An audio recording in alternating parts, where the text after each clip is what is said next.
Welcome to Diversity Conversations, where we engage in thought-provoking dialogue to identify leadership solutions to today's most challenging conflicts. Stream live each week, Saturday 9:30 a.m. to 11 a.m. Hosted by Diversity, Equity, and Inclusion Strategist and CEOs Eric Ellis and Tommie Lewis. Join us and add your voice to this engaging diversity conversation.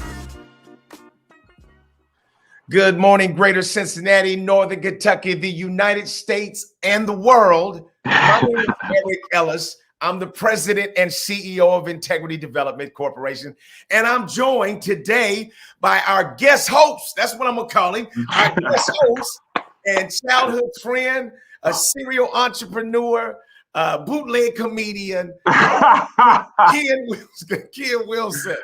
Hey. Tommy is out on location today in Nashville. He sends his condolences, but Ken, so happy to have you with us this morning, man. How you doing? I'm fantastic, Eric. Looking forward to having some conversations this morning and happy to be a part of the show. Right. Well, this has been a long time coming. I know Tommy hates that he's not with us this morning. You and I have an amazing history. We've known each other since childhood, man. We have watched each other grow. And so before we get into all of that, I just want to kind of, how we started off, Ken. We start by just talking about our week and just I like to actually even start by what happened good this week that we can celebrate, because I find that so often that people don't celebrate each other enough. There's enough criticism to go around. We're going to be talking about resilience today, and a big part of that is how positive we can be with each other. So, man, what happened good in your, during your last week, whether that's in business or whether that's with your family and kids, things that you value? Just talk about that. Yeah, man. So for me, a big part of what I hope to accomplish is consistency in my faith, man, consistency in my time with the Lord. And so this week was a good week on that front, man. And, a lot of times people say, hey, I'll pray for you. Right. And people say, I'm going to pray for you. Well, the majority of us don't even pray at all for ourselves. Come on now. Right. Let alone get a prayer in there for you. Yeah. And so I had some really good time this week in prayer and meditation and journaling and in God's word. And that is always kind of the fuel for me, man, to be able to deal with the things that life brings, man. I had some exceptional client meetings this week, man. And I'm talking to various clients across different industries and companies, and it's open enrollment season and people are wanting to make the right choices on that front, man. And I'm just always just energized by these amazing, successful people, man, that I've been blessed to play a role in their lives. Mm-hmm. Well, that's phenomenal, man. And I always appreciate the way that you are perpetually wrestling with, fighting with, returning to a higher commitment and connection to your faith. Because that's such a central part of who we are. I know growing up, we kind of grew up similar too in terms of the church background. Mm-hmm. My mother was a preacher. My grandmother was a preacher. My mother used to do, Kenny, in the summertime, she would do vacation Bible school. We lived over in Skyline Acres then. And I would try to warn my friends, don't come. Don't come. Putting out the punch cookies, but it's a trick. She gonna try to, pull out the Bible, start reading scriptures, and I know you're gonna be going to sleep. And I could never discourage my friends not to come over. Yeah. For the punch, cookies, and even the little lesson that she would give. Yeah. And I tell you what, man, I was I know that I felt embarrassed about that in elementary school. But when I watched my mother in her last years as she lived those out in a nursing home, when my father died, you remember that time. My father died at 48 years old. Yeah. My mother had a nervous breakdown. And so she really never fully bounced back. And her last probably 10, 15 years, she was in a nursing home. And Ken, every time I would go to see her, man, she was always positive. Yeah. She was always smiling. She was always encouraging us. She always was coming with a good word. And I marveled at that, man. And I said to myself, how can you be so happy and positive even in a situation like this? And she would never, criticize or say, son, you missed me last week. And I said to myself, I said, if she can find joy in this situation, I don't think that I have the right to complain about anything. That's right. And so what I saw is her faith is what fueled her. Yes. It energized her, man. And it spoke to me in great measure. And so that which I was embarrassed of as an elementary school kid, I saw as the greatest gift that I've been given. Yeah. Even if my life doesn't perpetually line up to my desire.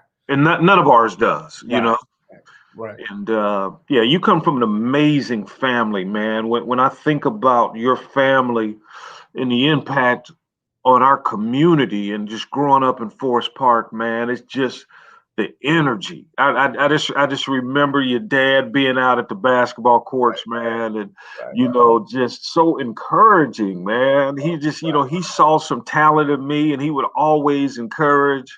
And George and Wendell were little fellas. They would always be out there with them, man. And then you and Duke would be out there on the courts hooping. Right. And then your dad would be right there. I had never seen, a black man so involved in the lives of his sons before. I'd never seen that. I'd never seen that my father was, working 3 jobs, and, my dad worked at P&G. He was the first black man to ever work for P&G in the city of Cincinnati. Okay. And he did landscaping, and he would work second shift from 3 to 11 and get off and then go to Kmart's and wax and buff floors overnight. And then come home and get us ready for school and that kind of thing, man. So to have your dad so present, man, he was kind of like the father of the community. Right. Yeah. Right. And I know I love seeing that, because when we were in Skyline Acres, we had a big old station wagon. And he would literally, I even could go back to Dayton. So if I go back to Dayton, man, when I was at Wagaman, Louis Troy, he would set up cones on the little street that our, little duplex, whatever the thing was on. And he would have kids running and lollipops for prizes, man. And we'd be out there, everybody who the fastest? He just thought, who the fastest in the neighborhood, man, everybody line up. And then at Skyline, he would take that station wagon and just fill it up with guys, man, back when you didn't have seatbelts. When we just dive in there, man, we take them all down there and talk enough smack and get out there and try to play with them. And people respected that. And I saw that modeled before me. So, the things that I gained from my father and my mother, I knew I loved my father more than my mother for most of my growing up life. Because I didn't really know my mother that well. And I always thought that Duke was her favorite, and my dad would say, he told me that he would come home, Ken, and I'd be in the crib all day. And he'd had to wrestle me out the crib, but as I got older, I could see some things that I couldn't see as a young person. And I began to see that, parents, couples have their challenges. Yeah. And what I started seeing, when my dad got when I got a little older, was that my dad was sometimes manipulative around those conversations with my mom. Yeah. And she would sort of submit to some of that just to keep the family together. So by the time my father died, I actually couldn't tell you which one I love more. It was almost like God had prepared me for the fact that he would be leaving. Yeah. And that I would be able to see my mother for who she was and who she was in our family. And so I'm grateful, man, for everything that I received in my growing up experiences. I tell my kids today, me too. I said, look, you're going to get some good things from your mother and I, and there are going to be some other things that you might have to recover from. But that's, I think, the best that we can offer, Ken, is trying to just do our best in each day. How's your family doing, man? Yeah, the family is doing fantastic, man. I got a 15-year-old who goes to Cincinnati Hills Christian Academy. She's been there since the kindergarten. She's in the 10th grade and just doing phenomenal. She's never made a B in school, ever. And in the 9th grade, she was on varsity basketball, varsity track. Has like a 4.28 GPA and is in student government. Speaks Russian, she's an outlier, man. And my middle son is just got engaged. Okay. And he's 3rd year med school and got engaged to a woman that's in med school. So they're both going to be doctors, man. And the thing that I'm really proud of, man, with both of my sons, my 26 and 24-year-old, is just their faith, man. Like 26 and 24, they're both virgins. And so they want to remain chaste until they get married. And my 26-year-old is in a serious relationship. And I marvel at them, man. They have so many qualities that I wish I had. And the one thing that I'm clear on, and people talk about your purpose and what's your purpose. And, I've had a lot of really exciting and, unique professional opportunities, man. I was with P&G for 21 years. I was a Chick-fil-A franchisee. Right.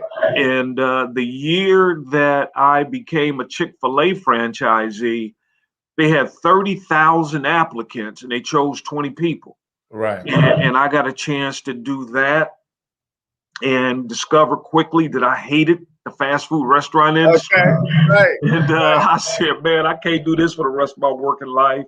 Right. And I was trying to decide what I wanted to do, man. And I knew I did not want to be a W-2 employee. I knew that I wanted to continue on that entrepreneurial path, but to start something and then feed your family and pay your mortgage and that kind of thing, man, there's typically a ramp up when you start some type of business endeavor, man. So I started a wealth management company and the Lord has blessed that.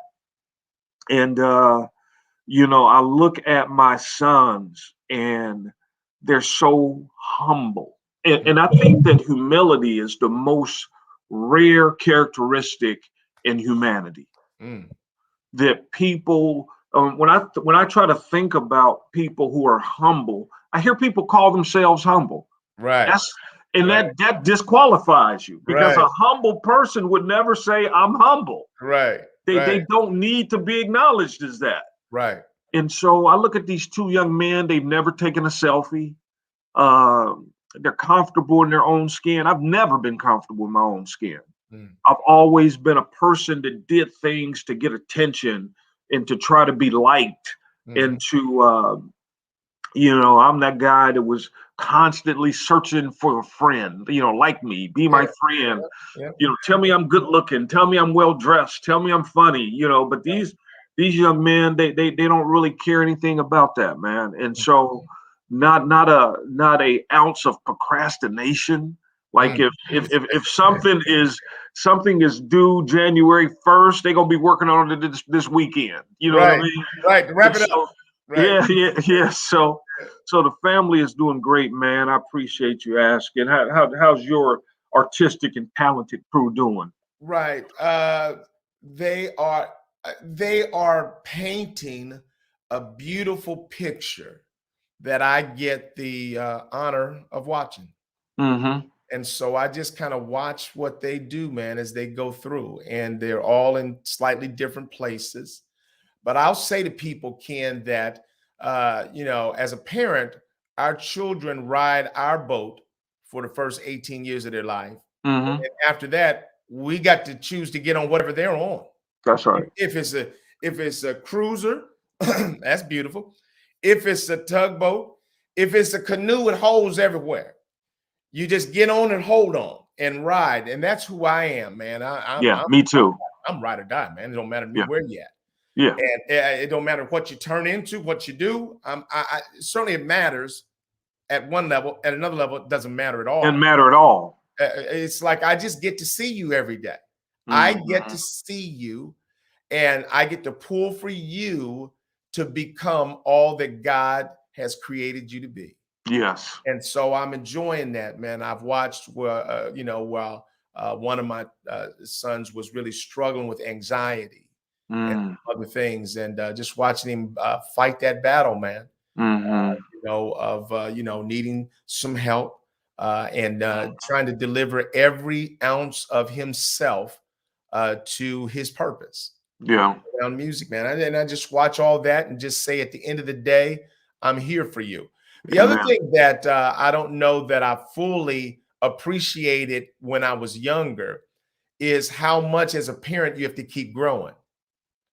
And so I've had a chance to apologize a few times. Me too. Or dumb things that I say, or ways that I had to say this week to my son. I said, son, when we were talking and you shared something with me, and I know my voice tone might have sounded angry, but let me tell you how I was really feeling. Yeah. I was scared. I was nervous. I was concerned. And I don't have a lot of language around those feelings. Right. I said, I didn't grow up learning how to do that. Right. I said, so I want you to forgive me for that, but I want you to understand that underneath all of that is nothing but love. He said, Daddy, I know that. Yeah. Good, man. And so I appreciated that. And then Eric's out in California doing his thing, Yeah.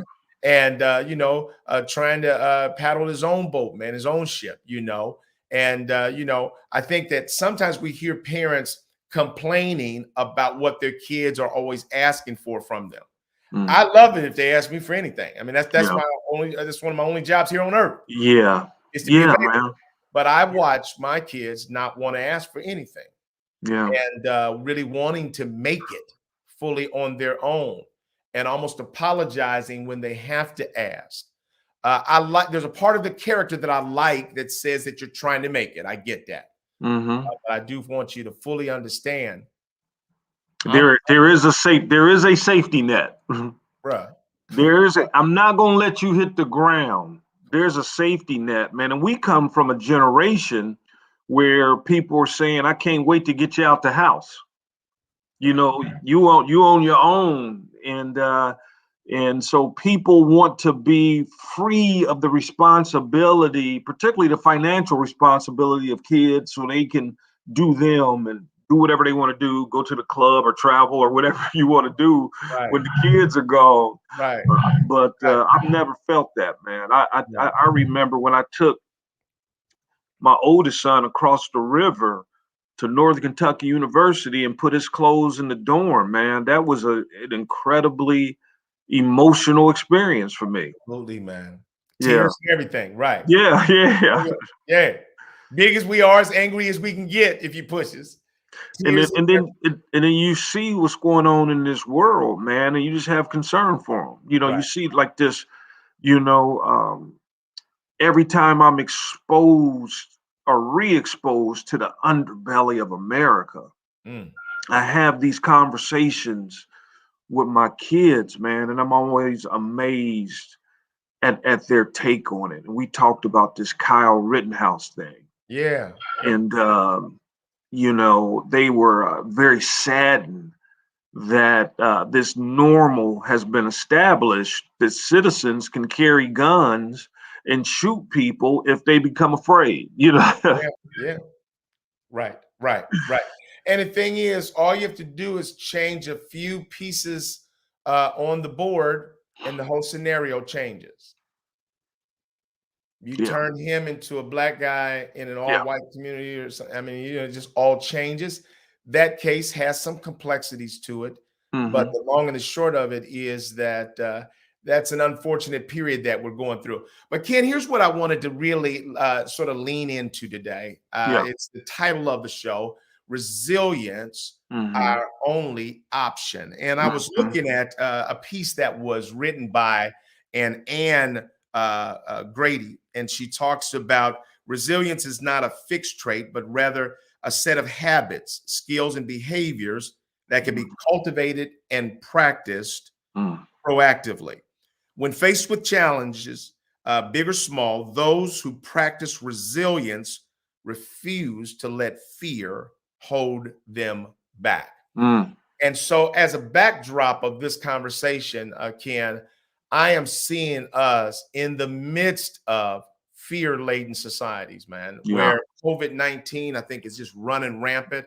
I was looking at the disproportionately negative impact that it's having on poor people, people of color, marginalized people, man, because of a lack of health insurance, because of being essential workers, working jobs that you don't have any paid sick days, where so if you're trying to eat off every check and you can't get paid unless you're there, then you're willing to risk whatever to be there.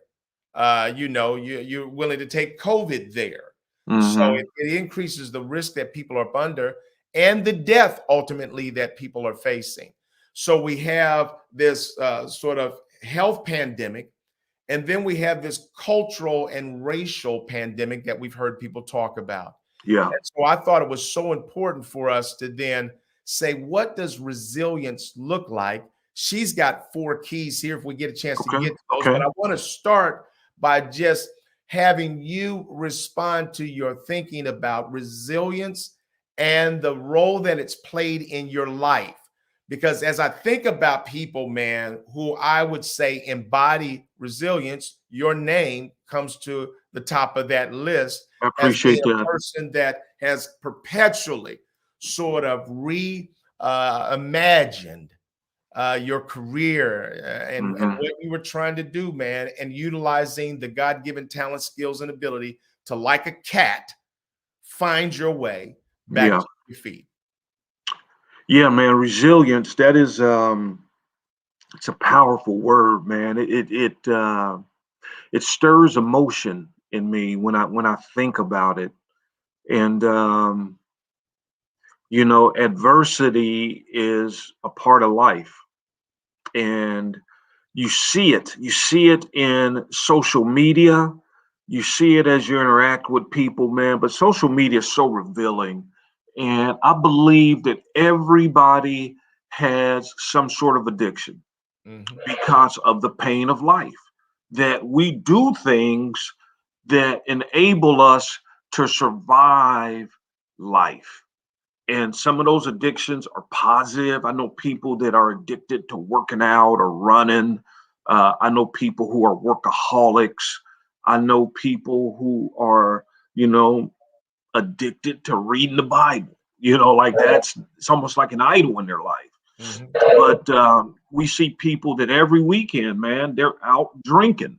They're out in a social bar environment, listening to music and consuming alcohol. I have a client, man. I have a husband and wife. And one of the things that we do cash flow analysis and budgets and all this kind of stuff. They spend $1,000 a month on alcohol and weed. Okay. All right. And you certainly convinced them that you could make a better investment on their behalf with $1,000. With $1,000 a month, man. And so I look at my family of origin when I think about resilience in myself, man. I see Terry Cooley on the line, man. Yeah. Terry, what's up, baby? What's up, Terry Cooley? I grew up, man, in Hamilton with the Coolies. They lived on 9th Street, right across from Jefferson Elementary, where we went to school in the 2nd Ward. And I find, man, that we put on these masks, and there's a lot of things that I've experienced, my brother, that I've shared with you. There's a lot of things that I experienced that I've not shared. Right. And so from grades K through 12, I moved 13 times. My parents were married a combined 8 times. My mother was married 3 times. My father was married 5 times. And that instability created a lot of toxic behavior in me, survival things that weren't healthy. Mm-hmm. It created in a lot of dysfunction, Right. and so trying to determine who I am, it determined a lot of insecurities. Um, it created a love of athletics. It Mm-hmm. created a love of basketball. That was my escape. That I played basketball every day, and it developed some amazing friendships. Right.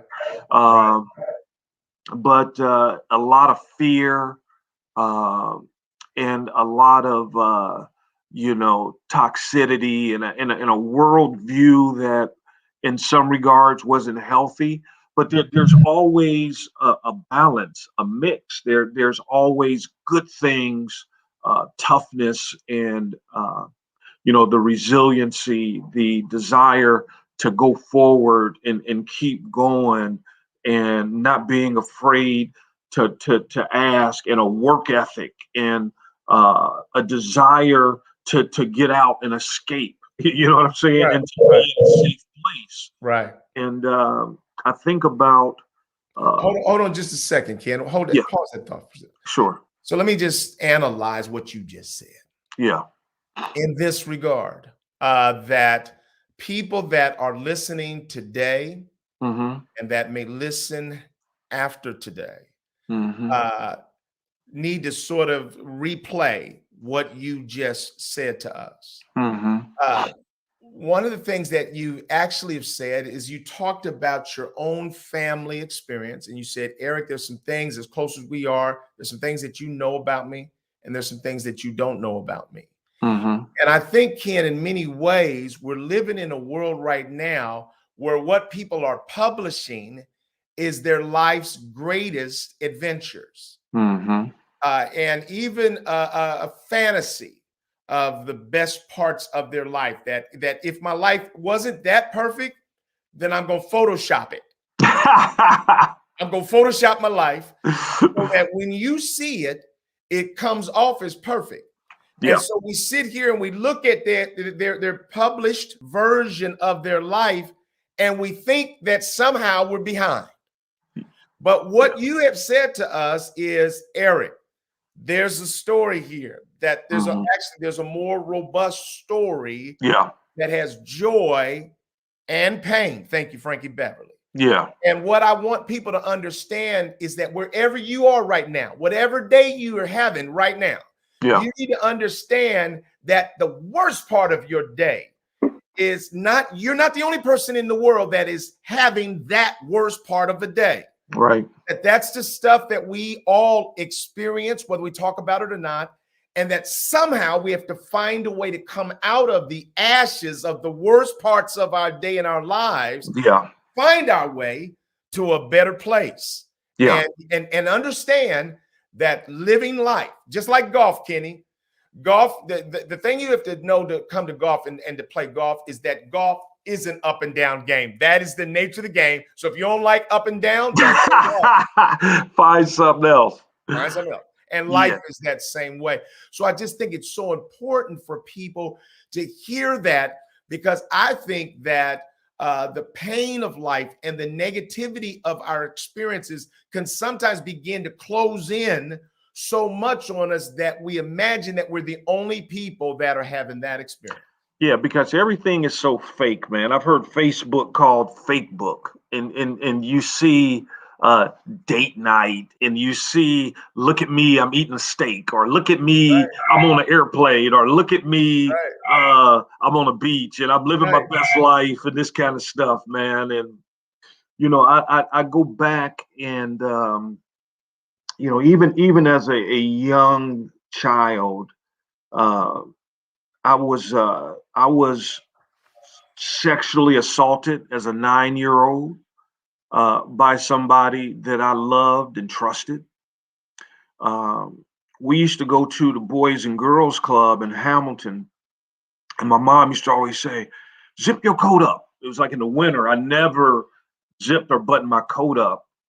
And me and my brother were walking home from the Boys and Girls Club, man, and a man jumped out and grabbed me from behind. I ran out of my coat.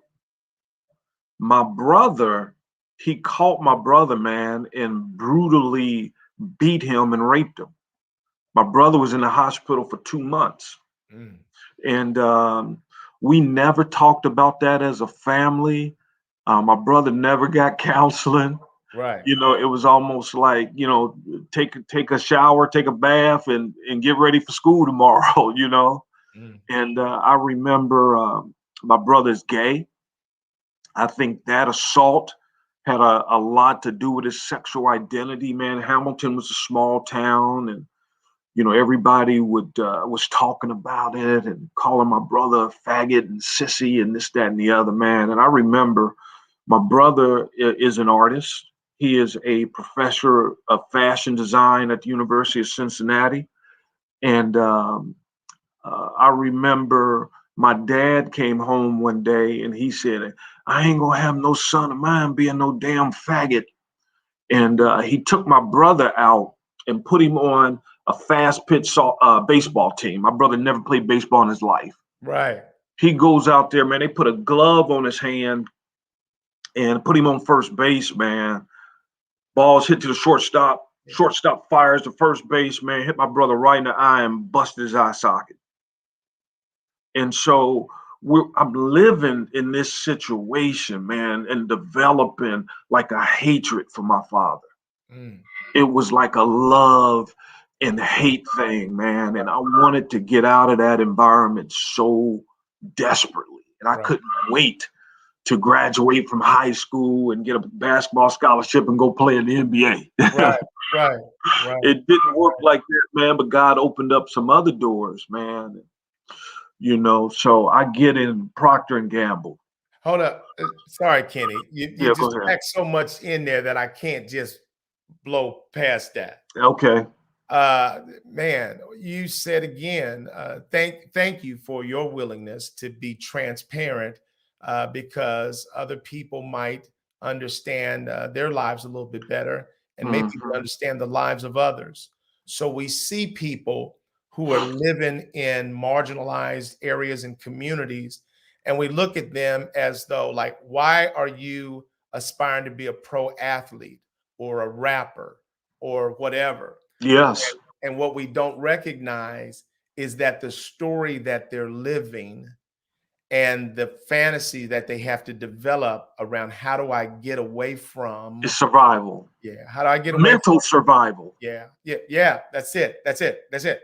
And I know I was looking at some research that said that one of the ways that people have tried to describe the achievement gap academically is that we've talked about parenting and all of those kind of things, but they actually said that the discretionary effort that is needed for brown and black children to close that achievement gap has been spent dealing with trauma, stress, and anxiety. Yeah. And that's just amazing to me, man, to look at that and say that is part of what you're trying to get out of. So whatever boat is moving me out of some of these situations, it sounds like that's what you were saying I'm trying to get on. Yeah. And so what I didn't realize is that when I got married, that I didn't realize that I was suffering from PTSD and that I was mentally ill. And so I looked at my family and just carnage everywhere. I got a brother that went to prison for rape. I got a brother that died of a heroin overdose. And my niece, his daughter, a year ago on Thanksgiving Day, died of a heroin overdose. And so we don't realize, man, these generational curses that we pass on, man. And I looked at my family and I was like, phew, thank God I'm normal. Look at this. Look at this carnage.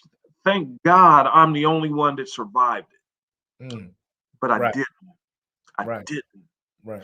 And if there's anything that will bring to light your character flaws, is marriage.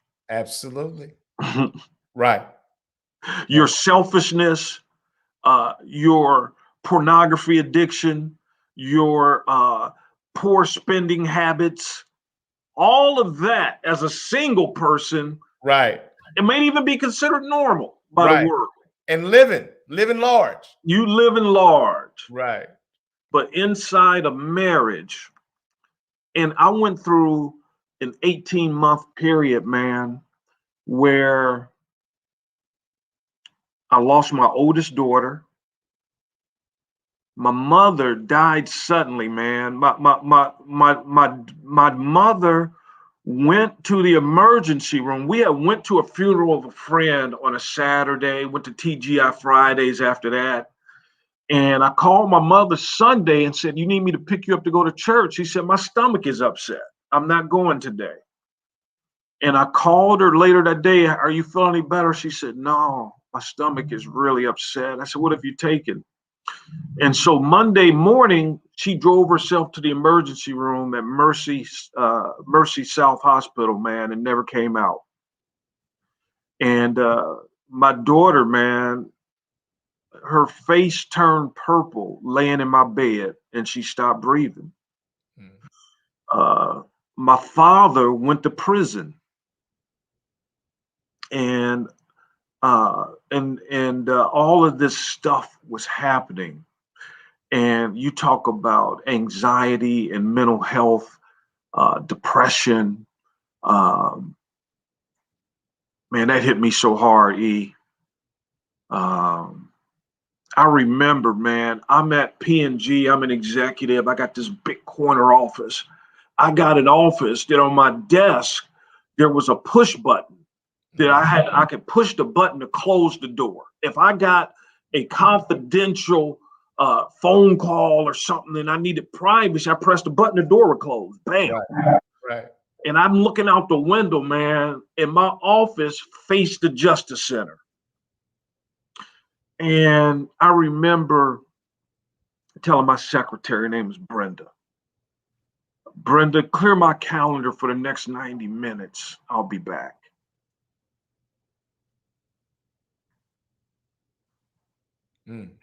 That's all right, man. Yeah. I'm walking to the Justice Center, man. And I'm talking to my dad on a phone behind a plexiglass window.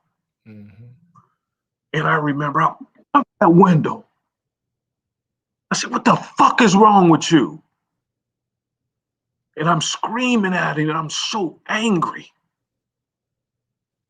And then I walk back, man, tears running down my face. I go in the lobby of P&G, go in the bathroom, man, wash my face, boom, boom, boom. Right. Back to work, like nothing happened. And so these things hit us in life, man. And you said resiliency, the only option. It's the only option. Right. You have to find a way to keep going. Right. I appreciate that, Ken. You know what? It's moving to me, number one, because you and I know that too often we're living in a plastic world. Yes. We talked about it in terms of Facebook, but at times it can feel like a very lonely world. Yes. And so our mind is looking for dopamine.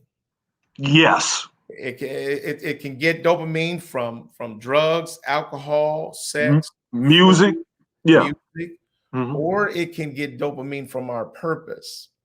Yes. And I think that so let's stop there for a minute to say this. So when people are experiencing what you've described, yes, and in some form, everybody is having that experience. Yes.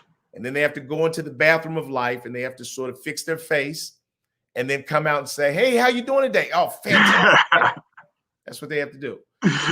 And yet they are privately going back into the offices that they live in, wherever that office is, and they're hitting the button that closes the door. And then the real them, they're struggling with that person. Yeah. And so we're talking about, so here's one of the steps that Ann has said. She says, you have to practice mind over moment. Make deliberate choices about your mindset and belief system, because your beliefs drive your behavior. Furthermore, she says, be intentional about building skills and developing habits that support resilience and emotional well-being. So, Kenny, so for you, a lot of that has been your faith walk. A lot of that has been counseling, practice mind over moment. Yeah. Being intentional about building skills to sort of build up your resiliency muscles. Can you talk about that? Yeah. So certainly the faith, man, the prayer, God's word, discipleship, as iron sharpens iron, so one man sharpens another man. All the hours upon hours that you and I have spent talking about life and marriage and becoming fathers and becoming Black men with a bunch of money. You know what I'm saying? Think about the money we've run through, brother. You know what I'm saying? Right. Crazy. And by the grace of God, we continue to be able to have opportunities, man. And so, and since I've started my financial company, man, I've started a wealth management firm, and having gone through, I'm talking literally millions of dollars, literally. Like throwing it in a fireplace. Right. God has restored that, man, and continue to, I've had months where I've made $100,000 in a month as an entrepreneur, and in a much wiser person than I was when I was a corporate executive, man. So the faith, the relationships, man, levity, being able to find humor and laugh at your own self and your own foolishness. In my own foolishness, bro. My focus on health and fitness and working out. I've been taking note of all your selfies. Exactly. Slim suits and whatnot, and just having the ball laughing. Yeah, man. Having people, man. I just lost, dear brother Will Thomas. Yeah. Having mentors like that, man, godly men, people like Byron White and Clifford Rollinson and Chip Murphy, man. Like, I remember when I first went to Christ Emmanuel in my early 20s, I had never met a Black man who was serious about their relationship with God. Right. Like, I grew up going to the church, man, Baptist church and this and that, and I'd be at the club the night before and then be ushering on Sunday morning. Right. There was a duplicity, but seeing that these people, man, were serious about their faith, that was life-changing for me. It was healing. Right. And so, God had put all these resources in my life, man, and people and friends, the game of golf. You know what I'm saying? Right. We would be out there on that golf course, man, for hours and talking and having fun and learning the game and just fellowshipping, man. Right. And so I would say that we were not made to live alone. You can't do it in isolation. You have to have relationship. You have to have friends. You have to be able to pick up the phone. So, Ken, I want to go back again, and I want to bring to the surface for the audience that oftentimes I'll never forget when I first gave my life to God. mm-hmm. And I was going through the church and saying, I remember that, bro. Oh, man, I was like, I've changed my life. I'm not going to the clubs and everything anymore. And I literally was looking at people and saying, well, there's a hypocrite God, and there's another one. And I remember, clearly God stopping me in my tracks and saying, maybe you don't understand that the church is a hospital and you're in it. Yeah. And so sometimes, Ken, I think that we look at people and we judge them by the inconsistency in their ability to allow their life to always line up with their desire, their word, their rhetoric. What is your reaction to the duality of challenge that men and women face as they walk this earth? Yeah, man. It is one of the things I've struggled with in my life is duplicity. And people are dynamic. They're not linear. People are complex, and there's good and evil in all of us. And I'm trying to embrace the good and eradicate the evil. Right. But we live in a world of broken people, man, that Christ died for everyone. And there is not a living soul who doesn't need Christ. And so what we do is when our worst is made public, you have groups of people that latch on to that. Right. And talk about it and post about it and text each other because a person is down. They want to say, hey, look at him. He did this. He's supposed to be this, but he's doing that. And they kind of revel because that is a negative survival skill. Right. We talked about positive survival. That's something that people do that's extremely negative. And here's the reality. And here's the thing that when I see all the fakeness and the mask and the pretending, I know that everyone out here is struggling with something. Right. One, we all have problems. Everyone that is breathing has a problem in their life, and everyone that is breathing is struggling with sin.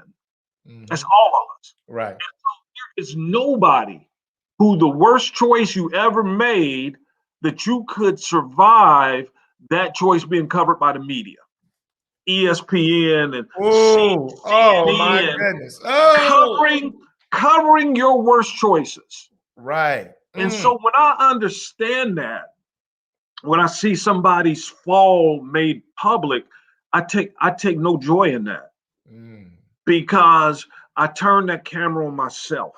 Yep. What if my worst choices were made public? Right. None of us want to experience that. Right. Right.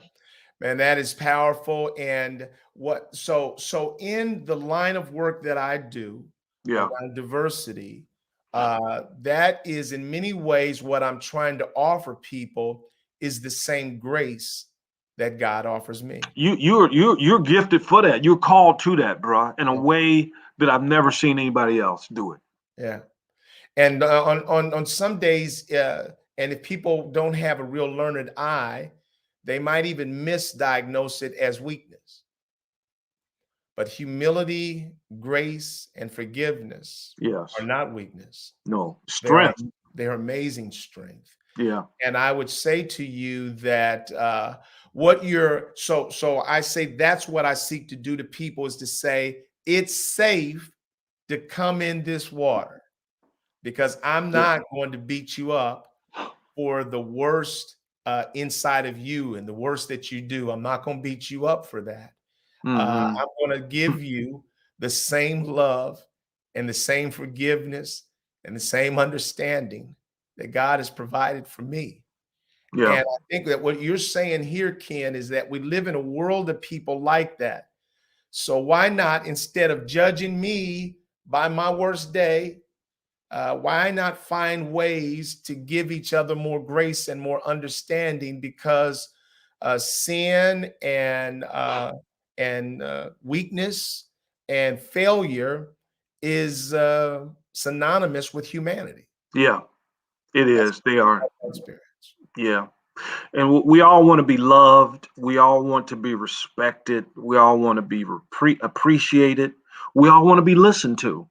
Right. No one wants to be laughed at. No one. Right. Right. And when you are laughing at someone, and see people in the grocery store line, man, they may sneak and take a little picture of somebody and post it. That's adult bullying. Right.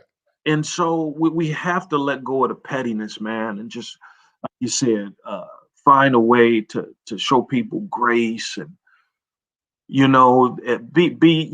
to the point where we can be transparent with each other. Right.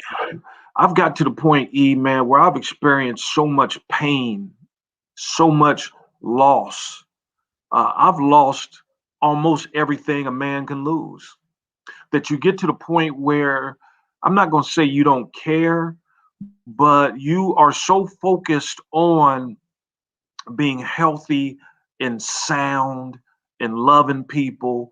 And that's one thing I love, man, about the work that I do now is being a financial advisor, having a wealth management firm, helping people create generational legacies. And your family is going to forget you in 2 generations unless you leave a financial legacy. And so I talk to people, man. Right. And so we all have 2 biological parents, right? You've talked about your parents and the relationship and the love, and we all have 2 biological parents. We all have 4 biological grandparents, right? We all have 8 biological great-grandparents. Of the 8 biological great-grandparents, how many can you name first name and last name? Right. Right. I can name mine because I knew them and saw them, Okay, so that is extremely rare. Right. I can name 1. Okay. The average Black person can name 1 or 0. And so what that's saying, unless you are intentional about leaving a legacy, your family's going to forget you in 2 generations. And so your family is extremely rare, extremely unique. You are the only friend that I grew up with who had a parent that was a college graduate and your dad was a PhD. Right. I didn't know anybody else whose parents had went to college. Not one other person. Right. And so, and for African Americans particularly, man, we have to be intentional, and we have to make better choices, and particularly financially. We have to be more responsible and better stewards. Right. I love that. And so part of our resilience is developed in some of the decisions that we make. And you're saying that as I compel myself to try to make better decisions, it makes provision for not only my own survival and resilience, but that of those who follow. Because even as we're battling in this world with, mental challenges and things like that, if you don't have the resources, then a lot of times you can't get the help that true. you need. Let me just hit one more of these sort of tips, and don't mind your brain.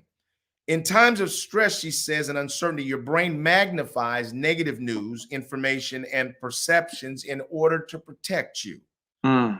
So she encourages, seek the positive.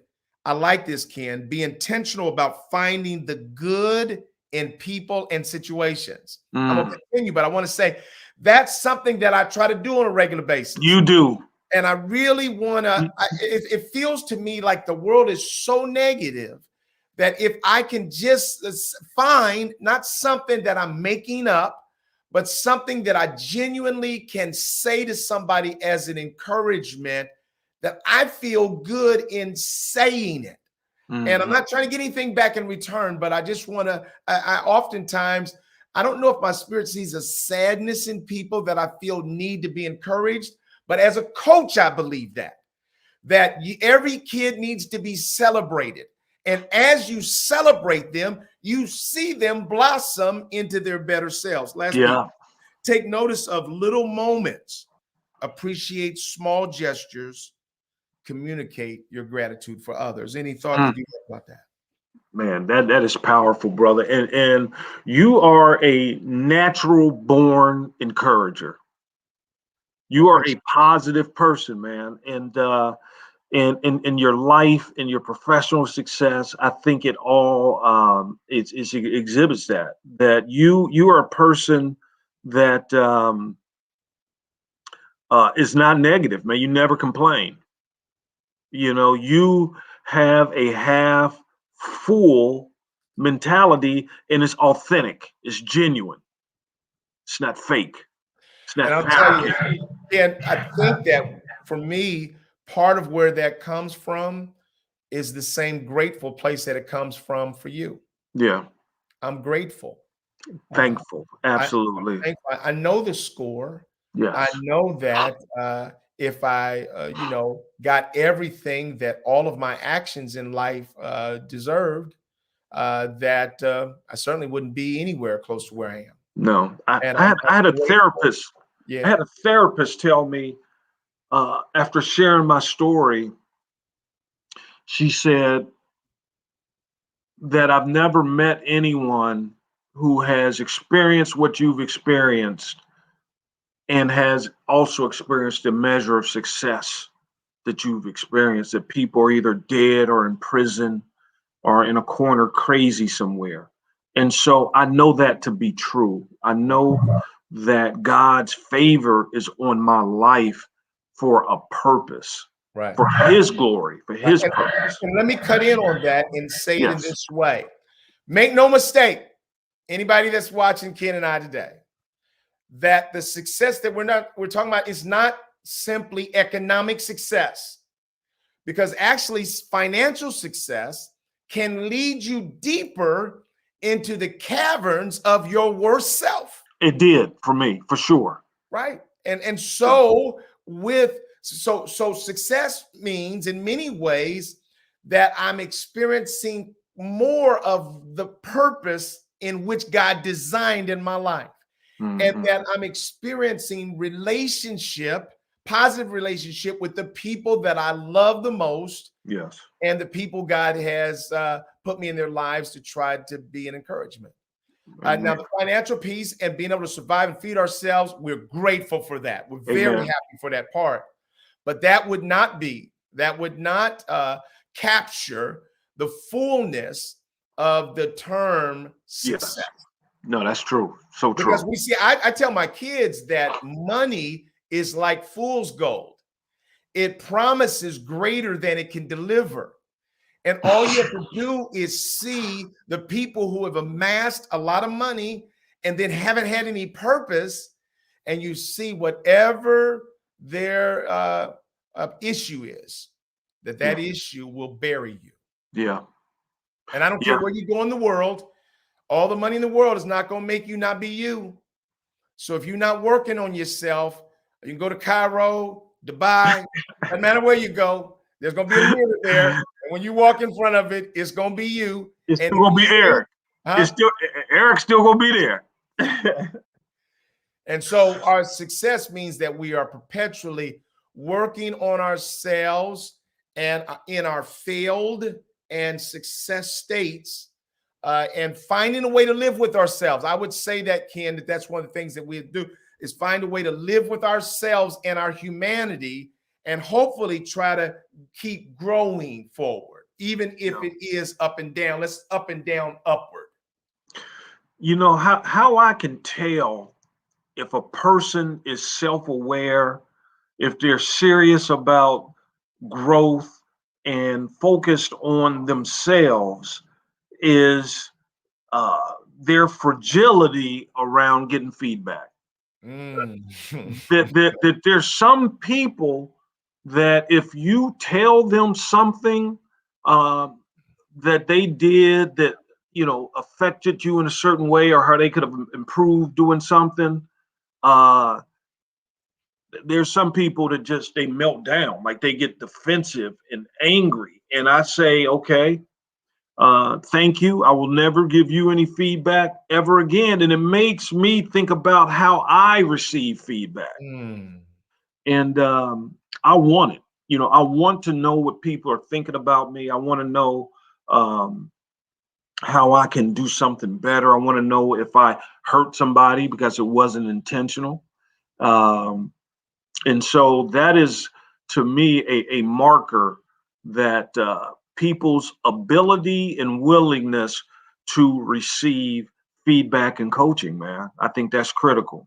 So I want you to take a minute, Ken, to read what Terry has just said here about you Yeah. and what he's going to do with what you have said. And I'm going to say that this is what I see as a part of Ken Wilson's purpose in life.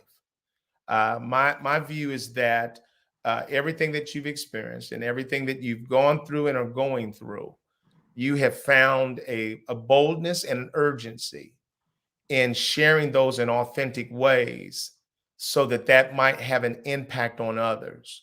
And Mm-hmm. so this morning, Saturday morning, November the 20th, 2021, you have said some things that people in our audience are saying that I needed to hear that. He says, Ken, I'm going to talk about your life and what you shared with my foster kids. I think it would help them.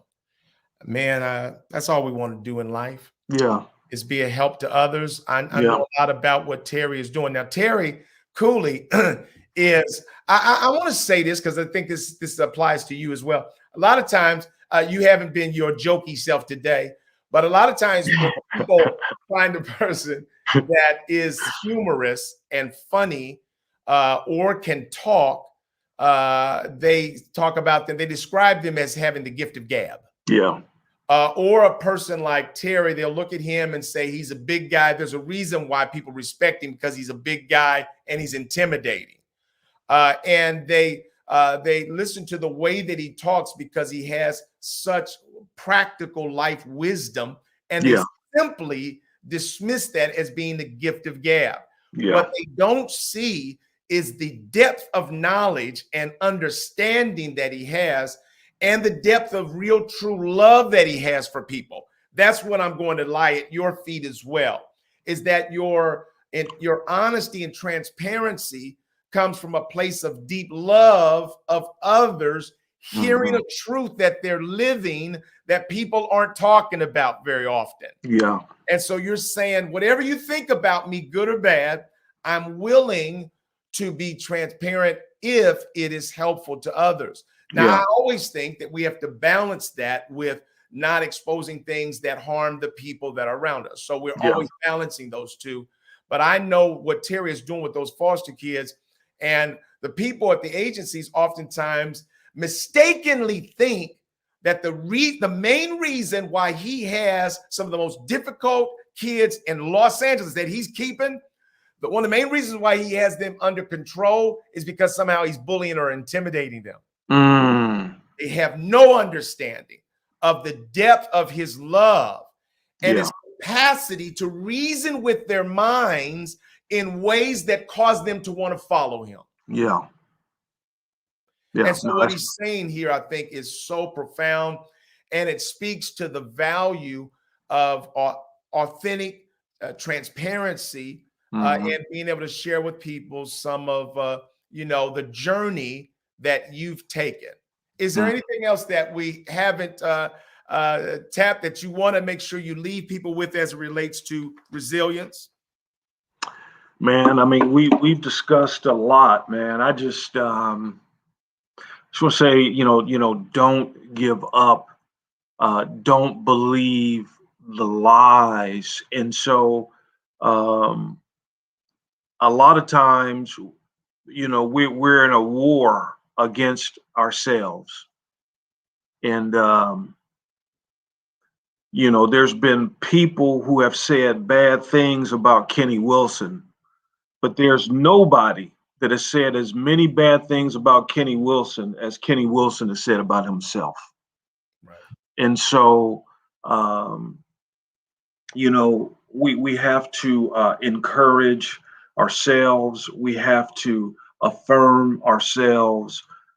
We have to have a belief um, that's unshakable about what our lives are going to be, no matter what your age is, no matter what you've done, no matter what financial difficulties or divorce or health or how many jobs you've lost or how many broken relationships. We have to find a way to keep going. And one of my, I have a lot of people that inspire me, but one person that really brings inspiration to me is Martha Stewart. Uh-huh. Martha Stewart started her business in her 60s. Mm. In her 60s. Wow. And became an institution around home economics and cooking and the home culture and those kinds of things. So I just want to say that book that's in you, that nonprofit you want to start, that relationship you want to reconcile, that person you want to forgive, it's not too late. Stop telling yourself you're too old. You're not. Stop telling yourself, I can't get this job because this, that, or the other. God has a plan and a purpose for your life. It is not to harm you, but it's to give you a hope and a future. And as long as you're breathing, you have purpose in this life. I love that, Ken Wilson. And I'll say to you that one of the things that has happened for many people of faith during the pandemic is that they haven't been able to go out to their physical church. Yeah. But what I would say is that in many ways, the church has to be within us. And then the word says, go ye therefore into all the world. Yes. And so what I see you as having done today is allowed us to take some steps into the world. Yeah. To provide a message that may help people to know that they're okay and that there is one who loves you and cares deeply about you and can offer forgiveness for whatever you've done in your life, whatever mistakes that you've made. We have to love ourselves. Hopefully, we have to find a relationship with God, because for you and I, Yes. God in our faith is part of our resilience. And I hate that the brand of faith has been so tarnished by people in the name of faith being judgmental and hateful to others. I don't want to be that person. I don't want my faith to be a weapon against anyone. I No. only want it to be a symbol of a part of the answer for me in my life, of how I've continued to be able to keep getting up and trying to become all that I believe that God has created me to be. And whatever that is, I'll tell you, Ken, for me, I don't have, I'm working on a big deal right now. Yes. There's nothing in me that is that's praying, God, bring in this deal. That's not my prayer. I'm praying that for you, though. I appreciate it. It's not my prayer. I don't know if that's foolish or not, but my prayer is whatever God's will is. And I'm fine either way. I'm fine either way. Because here's what I've learned. I'm going to tell you one last story, Ken, and I'm going to let you close out. All right. I thought in my younger life that I always wanted to drive my will. In other words, God, I don't want you to drive. We know, God, that you're boring. Face it. You're boring. Everybody knows Not it. fun. Yes, you're not fun. You're going to make me a monk or something. You're going to put me in an institution somewhere in some type of robe. So let's not fool around with what you think. I'm driving. And I think in the first half of my faith walk, God would give me the wheel. And Ken Wilson, every time he gave me the wheel, I was in a ditch. And I'll give you an example of what I've learned. So, you and I golfed. After I first taught against golf because of diversity. Like, it's biased. You got to do more stuff than golf. I didn't know that golf was like crack. So when we learned, man, I got cracked out. I mean, I was literally 16 years of 6 days a week golf. That's what I did until Judy prayed me off the golf course. Think about how much money, the thousands of dollars you spend on equipment and greens fees. Right. And so the last 3 years, I've not played very much. I mean, like this year, probably the most, maybe 10 times. Me too. Same. Yeah. So my wife, a year ago or so, said, Eric, you haven't golf. Why don't you go golf? And I said, hey, that's a great idea. Now, I never thought I'd hear that from her. So I'm out there on a sunny day golfing. Hole number 1 at Beckett. I hit it, doing good. By hole number 2, God starts speaking. He says, Eric, I want you to stop golfing and go home and do a Bible study with your boys. I said, the devil is a lie. I said, God knows I ain't been out here golfing. That's not God. And so I went on to the 3rd hole, and I heard God say that again. I knew it was his voice. And so I went home, threw the clubs in my trunk. I went in the house and said, hey, boys, let's go to the room for a Bible study. Oh, Daddy, I said, I know, I feel the same way. Let's go. So we all complaining. We go up to my room to do a Bible study, and God gives me a scripture around pride. And then I said to Eric, Eric, you like to dress. Why? Well, Daddy, I like to look good. Da, da, da. I said, Evan, you like to dress nice. Why? He said, well, I don't want people to talk about me. I said, oh, do they talk about people who don't dress nice? Oh, yeah. I said, do you talk about people who? And he dropped his head. And then I asked Ethan the same question. And I began to realize, and I said this to him, I said, guys, I said, there's some lessons that Dad has taught you that are not right. They're against what God teaches. I taught you if somebody hits you, you knock their block off. That's not what God teaches. And before I knew it, Ken, we were there in my room all in tears. And what I learned that day was that when God drives, he takes us to the places that we most want to go. That I thought the place that I wanted to go that day was golfing. And God took me off of that and put me at home in a room with my boys doing a Bible study. And we're in tears because that actually is the most important thing to me in life. So that's what I'm seeing today, is that when God drives. Now, I know it now intellectually. If I can get all my actions to consistently line up with what my brain now knows. My brain used to not know that when God drove. I wanted to be the driver. Now I know. So that's why I said all of that to say about this deal, that I'm not actually looking for my will because I can't see the better road. In other words, when pandemic hit last March of 2020, and I lost a big contract on that same day, I had to literally go out and on my driveway and shut myself in my car and say, what do we do now, God? I never imagined that my business would grow more in the last 18 months than in the last decade. When God drives, he takes you to the places that you most want to go. So I'm done trying to craft it. You know, I realize now that if we allow God to order our steps, I think, number one, we bring more kindness to the world. I think that, number two, we are grateful for every moment. So every moment, I tell my kids this, Ken, I'm on a roll now, I'm sorry. But I tell my kids this: don't look for the future to be your answer of what you're going after. Enjoy the now, the present moment, the failures. Enjoy all of that. Yeah. Because that's what life is. The essence of life is embodied by every experience that we have, moment by moment. Amen. So make this moment your best experience. Amen. And that's what I'm grateful about. You got the final word.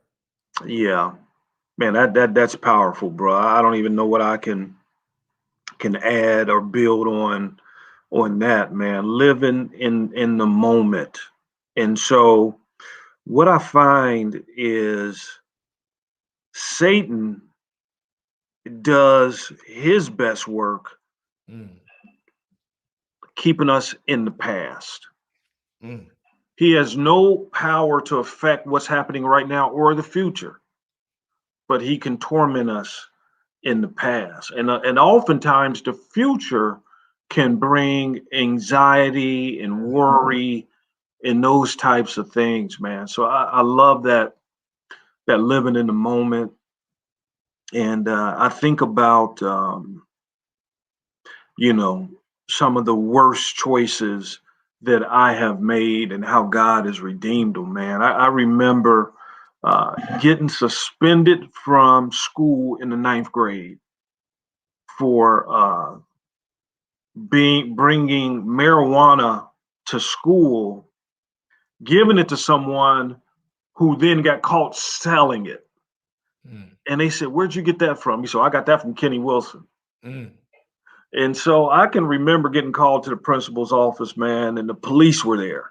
And I was like, man, I ain't never did nothing in my life. I don't know what the police can want. They'd be like, bam, then it hit me like, oh my God, I did this thing in a jokey,